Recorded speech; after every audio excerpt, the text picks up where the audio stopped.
March. So they were in no hurry to make Jefferson president. Hamilton steps in. He writes a letter. Yeah, I've disagreed with Mr. Jefferson on a lot of things. The man of easy fortune, yeah. But Burr is bankrupt beyond redemption. Jefferson, fair character. Burr, not so much. Jefferson is a lover of liberty. Burr loves only himself. Jefferson is less dangerous than Burr. These are fighting words, but they swayed people. Second Delaware reference. The vote came down to the 37th ballot. James Bayard changes his vote.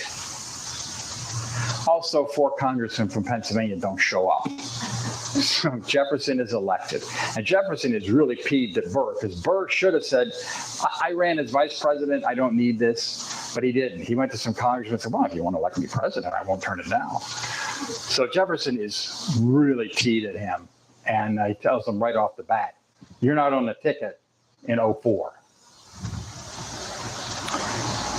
Burr isn't real thrilled with Hamilton either.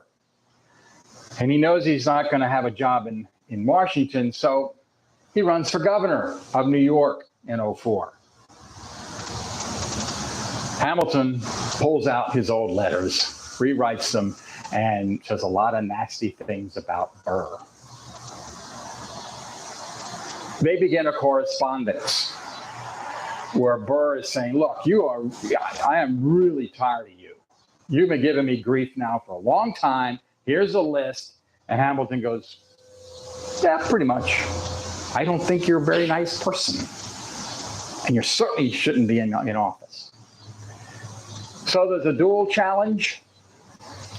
Hamilton pulls out his pistols that his son used. They go to Weehawken, New Jersey, where his son was killed. And they fight it out.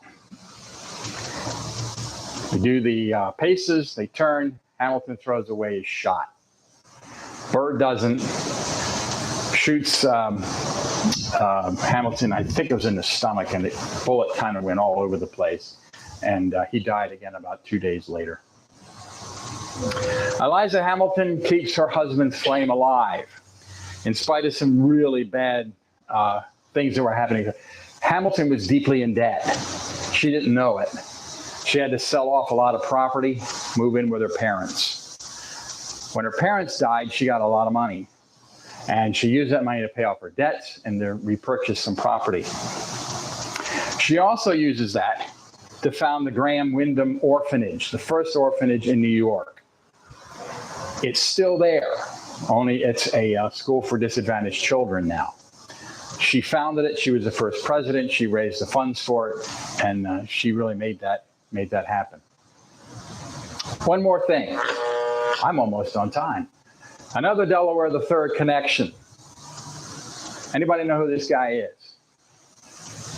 Not a household name, unless maybe you're from Smyrna. No. Louis McLean, native Delawarean. His father was a Revolutionary War hero. United States Senator. He served in the Jackson administration, Treasury, and Secretary of State. They had a disagreement over the Bank of the United States, and so Jackson kicked them across the pond to be ambassador to Great Britain. He eventually moves over to Cecil County, Bohemian Manor. His daughter marries the second Philip Hamilton. Remember, the boy was killed in the duel, and then they had another child and named him Philip as well. He marries Rebecca McLean. They go over to Bohemian Manor, Southwest River, Cecil County, and live happily ever after. Thank you for being here and listening to this. And are there any questions?